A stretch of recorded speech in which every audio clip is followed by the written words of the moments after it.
Halo Sobat SPC Media TV, Assalamualaikum warahmatullahi wabarakatuh. Salam sehat selalu untuk teman-teman semua dimanapun berada. Selamat datang kembali di konten terbaru dari channel YouTube SPC Media TV atau si paling Chelsea Media TV.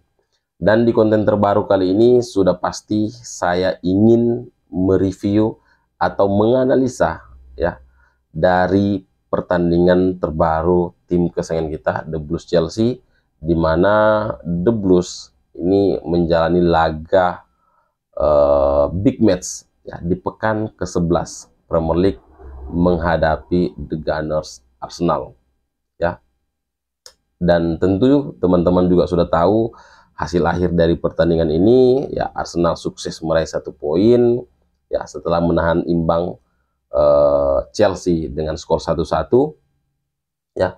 Dan kalau kita melihat secara histori 6 tahun terakhir itu Chelsea hanya sekali menang ya di Stamford Bridge ya, itu pun terjadi di pertengahan 2018 ya.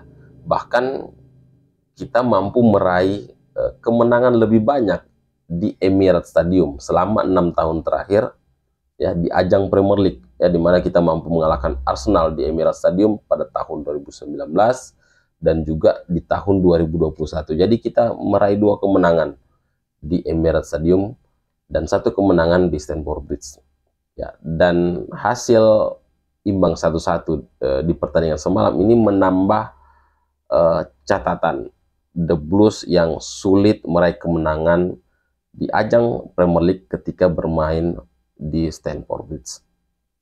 Oke, dan mungkin ada yang sepakat ya dengan pernyataan Mikel Arteta bahwa permainan Arsenal itu lebih bagus ketimbang Chelsea di pertandingan semalam. Oke, ya mungkin kalau yang menonton highlight dan melihat hasil akhir tentu mengatakan bahwa ya Arsenal bermain sangat bagus di pertandingan semalam. Padahal kan tidak. Ya, dimana kalau kita melihat ya permainan dari Mikel Arteta itu sedikit monoton. Oke, mereka sangat mengandalkan Odegaard dan juga Bukayo Saka. Meskipun yang akhirnya mencetak gol kan Gabriel Martinelli yang memanfaatkan umpan dari Martin Odegaard. Ya, tetapi bukan karena kualitas permainan Arsenal yang bagus ya, tetapi murni karena kualitas pemain kita yang tidak bisa bermain di level tinggi ya, tidak bisa bermain di level permainan yang ketat ya. Contohnya Robert Sanchez ya, dimana ya di gol pertama ini positioningnya jelek sekali, dia terlalu membuka lebar ya ruang di tiang dekat sehingga bisa dimaksimalkan oleh Gabriel Martinelli ya. Tetapi ya saya akui permainan Arsenal semalam itu sangat cair ya, kemudian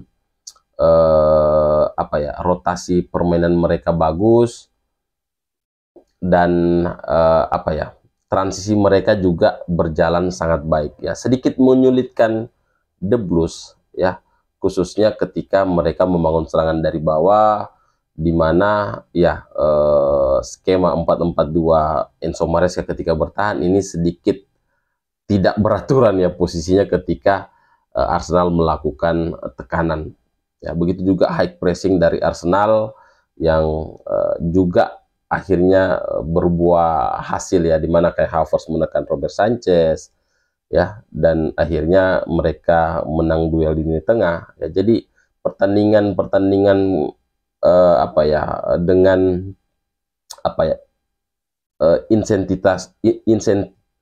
intensitas yang cukup tinggi ini membutuhkan konsentrasi dan juga level permainan yang tinggi ya, sehingga ya kualitas pemain yang begitu-begitu saja itu kadang tidak perform dan bahkan melakukan kesalahan di pertandingan-pertandingan seperti ini. Dan saya melihat ya pertandingan semalam ini adalah pertandingan taktis Enzo Maresca yang terbaik setelah kekalahan menghadapi Liverpool ya. Meskipun kita kalah menghadapi Liverpool, tetapi secara taktikal Enzo Maresca masterclass ya. Cuma memang terlalu berani ya. Enzo Maresca terlalu berani bermain terbuka, terlalu percaya diri, sehingga akhirnya kita kalah di Anfield ya. Sehingga ya itu juga mempengaruhi saat kita menghadapi Manchester United ya, terlalu berhati-hati ya, terlalu ragu-ragu, sehingga ya seharusnya kita bisa menang di Old Trafford, akhirnya kita bermain imbang menghadapi Manchester United ya. Kita juga bermain imbang ya, dan berlanjut di laga menghadapi Arsenal ya, kita bermain sangat hati-hati ya. Tetapi secara overall ya, apa yang dilakukan oleh Enzo Maresca, di mana Marco Kurela ya dimainkan sejak menit awal dan tidak memainkan Reece James, ini merupakan keputusan yang tepat, di mana beberapa kali ya Marco Kurela ini melakukan overlap ya, sehingga membuat Pedro Neto ya bisa melepaskan umpan silang yang sangat cantik, umpan silang yang harusnya berbuah menjadi gol. Hanya saja Malo Gusto ini melakukan heading dengan tutup mata, sehingga bola melambung di atas gawang yang dikawal oleh David Raya. Bayangkan kalau ya yang di posisi itu adalah striker yang tidak atau pemain yang tidak menutup mata lah, mungkin ini bisa berbuah menjadi gol dan merubah jalannya pertandingan apabila The Blues unggul lebih dulu. Oke, sayangnya kan yang unggul lebih dulu kan Arsenal, setelah Romeo Lavia kalah duel ya ketika build up serangan Chelsea ini gagal di lini tengah. Oke, jadi saya rasa ya statement dari Mikel Arteta bahwa Arsenal lebih bagus daripada Chelsea semalam ya, ini tidak punya alasan ya. Satu-satunya hal yang mungkin membuat Arsenal lebih baik dari Chelsea di pertandingan semalam adalah mereka punya peluang di menit-menit akhir untuk bisa meraih kemenangan ya, dimana sontekan Trossard ya ini masih jauh dari sasaran ya, dan juga menyelamatkan The Blues dari kekalahan ya. Saya rasa hanya itulah peluang yang dimiliki Arsenal ya. Jadi Moises Caicedo di tengah dan juga Romeo Lavia ini bermain sangat baik ya. Arsenal baru bisa setidaknya menguasai lini tengah itu ketika Romeo Lavia keluar ya. Tetapi masuknya Enzo Fernandez juga memberi keuntungan untuk The Blues ya, dimana ya tingkat kecerdasan dari Enzo Fernandez ya ini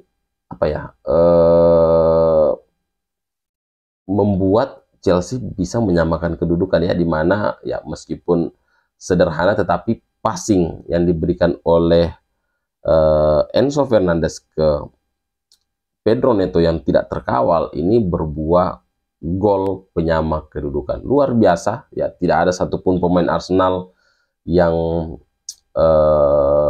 mengganggu Pedro Neto ketika melakukan syuting, sehingga boom, sepakan keras Pedro Neto ya masuk ke gawang David Raya ya.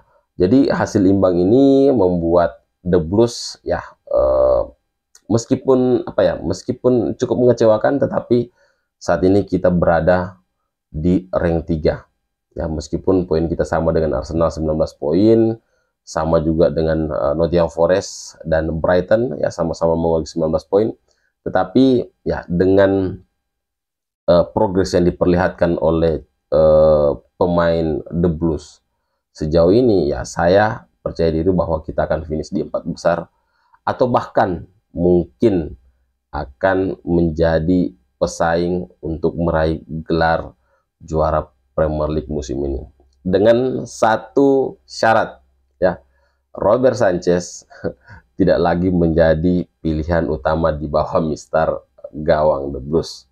Oke, ini pemain pemain lain itu punya progres ya, peningkatan permainan di setiap pertandingan Oke, Nicholas Jackson, Noni Madueke, meskipun kadang masih angin-anginan, tetapi Noni Madueke ini kadang memperlihatkan kualitasnya. Pedro Neto semakin semakin lama semakin oke. Michael Mudryk, ya, Christopher Nkunku juga sama, Moises Caicedo apalagi, ini pemain luar biasa ya.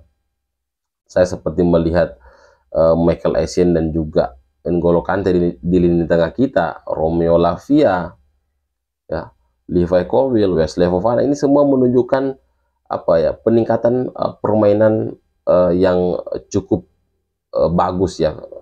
Kemudian Malo Gusto, Marco Kurela, semua punya peningkatan ya. Tetapi Robert Sanchez sama sekali tidak ada peningkatan ya dari pertandingan ke pertandingan.